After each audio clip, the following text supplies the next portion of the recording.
Welcome to सायलीज स्वादसूत्र. सगळीकडे छान पाऊस चालू आहे आणि त्यात जर गरमागरम वडापाव खायला मिळाला तर मज्जाच.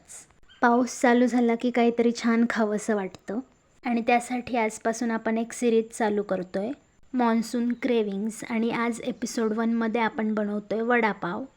मी चटणी आणि वडापाव दोन्हीही रेसिपी शेअर केली आहे, सो व्हिडिओ शेवटपर्यंत नक्की बघा. बटाटे उकडून घ्यायचे आणि आलं लसूण मिरचीचा ठेचा बनवायचा. जास्त बारीक नाही करायचं. हे तुम्ही खलबत्त्यामध्ये पण करू शकता. आता तेलामध्ये जिरे, मोहरी, हिंग, कढीपत्ता आणि आपण बनवलेले ठेचा घालायचा.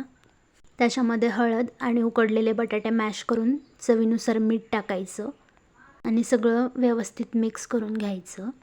आणि कोथिंबीर तुम्ही ठेचा केला त्याच्यामध्ये वाटून पण घेऊ शकता किंवा वरून पण टाकू शकता. आणि बटाटे उकडताना एक टिप लक्षात ठेवायची, ते डायरेक्ट कुकरमध्ये जास्त पाण्यात उकडायचे नाहीत, नाहीतर ते पाणी धरतात. त्यासाठी कुकरच्या डब्यामध्ये बटाटे मोठे असतील तर कापून घाला किंवा छोटे असतील तर तसेच टाका. आणि थोडंसंच पाणी टाकायचं किंवा नाही टाकलं तरी चालेल, कारण कुकरमध्ये आपण खाली पाणी टाकतोच. वाफेवर पण ते छान उकडले जातात. अशा पद्धतीने उकडले तर ते व्यवस्थित होतात, नाहीतर पाणी धरलं की वडे नीट होत नाहीत. बटाट्याने पाणी धरलं की मग ते सारण सैलसर बनतं. आता इथे आपलं वडे बनवायला बटाट्याचं सारण तयार झालेलं आहे. आता आपण वडे तळण्यासाठी बॅटर बनवून घेऊ. त्यासाठी एका भांड्यामध्ये बेसन घ्यायचं. त्याच्यामध्ये हळद, लाल तिखट आणि चवीनुसार मीठ टाकायचं. तुम्ही तांदळाचं पीठ पण घालू शकता. आणि थोडासा ओवा घालायचा हातावर चुरगळून. आणि याच्यामध्ये गरजेनुसार पाणी घालून छान बॅटर बनवून घ्यायचं. जास्त घट्ट पण नाही करायचं आणि जास्त पातळ पण नाही बनवायचं. मीडियम कन्सिस्टन्सी ठेवायची. आणि बॅकग्राऊंड व्हॉईसला इग्नोर करा, कारण पाऊस चालू आहे. आता आपलं बॅटर तयार झालं आहे. आता तेल तापायला ठेवायचं. बाहेर वडापावसोबत मिळणारी लाल चटणी खूप जणांना आवडते. आता ती कशी बनवायची ते बघूया. मी इथे आधी चटणी बनवून घेते आहे, कारण सगळं झालं की शेवटी वडे तळायचे, म्हणजे गरम गरम खाता येतात. आता चटणीची रेसिपी बघूया. आपण जे बॅटर बनवलं होतं ते असं व्हिडिओमध्ये दाखवल्याप्रमाणे तेलामध्ये सोडून घ्यायचं. तुम्ही चमच्याने पण टाकू शकता किंवा हाताने पण टाकू शकता. असं तेलामध्ये बॅटर टाकून सगळा चुरा तळून घ्यायचा. मी हे गंमत म्हणून आपलं बुंदीसारखं करून घेतलं आहे फक्त. तुम्ही कसंही बनवलं तरी काहीच प्रॉब्लेम नाही. शेवटी आपल्याला चटणी बनवण्यासाठी चुराच पाहिजे असतो. इथे व्हिडिओमध्ये दाखवल्याप्रमाणे मी 2 प्रकारे तो तळून घेतला होता. हे सगळं तळून थंड करून घ्यायचं.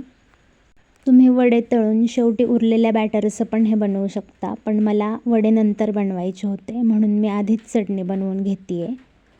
आता हे झाल्यानंतर लसणाच्या पाकळ्या घ्यायच्या आणि त्या पण तेलामध्ये तळून घ्यायच्या. मी लसूण तळून घेतलेला आहे, तुम्ही न तळता घेतला तरी पण चालेल. आता आपण तळून घेतलेला चुरा आणि लसूण दोन्ही पण थंड करून मिक्सरच्या भांड्यामध्ये टाकायचं. आणि काही बेसिक स्पायसेस असतात ते घालायचे त्याच्यामध्ये, जसं की चवीनुसार मीठ. मीठ टाकताना जरा लक्षपूर्वक घाला, कारण आपण बॅटरमध्ये ऑलरेडी मीठ टाकलेलं असतं आणि जास्त टाकलं तर ते खारट होईल. त्याच्यानंतर लाल मिरची पावडर, थोडेसे जिरे आणि चिमूटभर हिंग घालायचं. हे ऑप्शनल आहे, तुम्हाला पाहिजे असेल तर टाका किंवा नका टाकू. सगळं मिक्सरमध्ये फिरवून घ्यायचं आणि आपली चटणी तयार आहे. आता वडापाव म्हणजे सोबत तळलेली मिरची तर पाहिजेच. त्याने वडापावची चव अजून जास्त वाढते. त्यासाठी हिरव्या मिरच्या घेऊन त्याला उभी चीर पाडून घ्यायची मधून आणि सगळ्या मिरच्या तेलामध्ये छान तळून घ्यायच्या. कुणाकुणाला वडापावसोबत मिरची खायला आवडते कमेंट करून नक्की सांगा.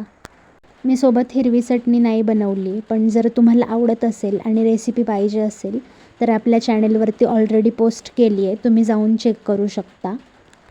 मिरच्या तळून झाल्या की गरम असतानाच त्याच्यावरती मीठ टाकून घ्यायचं. आता आपली चटणी पण तयार झाली आणि मिरच्या पण तळून झाल्यात. आता वडे बनवायला घ्यायचे. तुम्हाला पाहिजे त्या आकारामध्ये तुम्ही वडे बनवून घ्या. मी व्हिडिओमध्ये फक्त 2च दाखवलेत तळून. तुम्ही सगळे एकसोबत बनवून घ्या आणि मग तळायला घ्या. वडे बनवून आपल्या बॅटरमध्ये डिप करायचं आणि एकदम गरम तापलेल्या तेलामध्ये तळायला टाकायचं. आधी तेल चांगलं तापवून घ्यायचं आणि नंतर मीडियम फ्लेमवरती दोन्ही बाजूने वडे छान तळून घ्यायचे. मी गॅसची फ्लेम कमी करायला विसरले. तुम्ही वडे टाकले की नंतर गॅस कमी करा. आपले वडे पण तयार झालेत. आता मस्त चटणी आणि तळलेल्या मिरचीसोबत एन्जॉय करायचं. रेसिपी आवडली असेल तर व्हिडिओला लाईक करा आणि तुमच्या वडापाव प्रेमी मित्रमैत्रिणींसोबत व्हिडिओ शेअर करायला विसरू नका. अशाच रेसिपीजसाठी आपल्या चॅनलला सबस्क्राईब करा आणि तुम्हाला अजून कोणत्या रेसिपीज बघायला आवडतील ते कमेंटमध्ये नक्की सांगा. आता भेटूया आपल्या मॉन्सून क्रेविंग्सच्या नेक्स्ट म्हणजेच सेकंड एपिसोडमध्ये. तोपर्यंत ही रेसिपी ट्राय करा आणि कशी वाटली ते कमेंट सेक्शनमध्ये नक्की कळवा. बाय.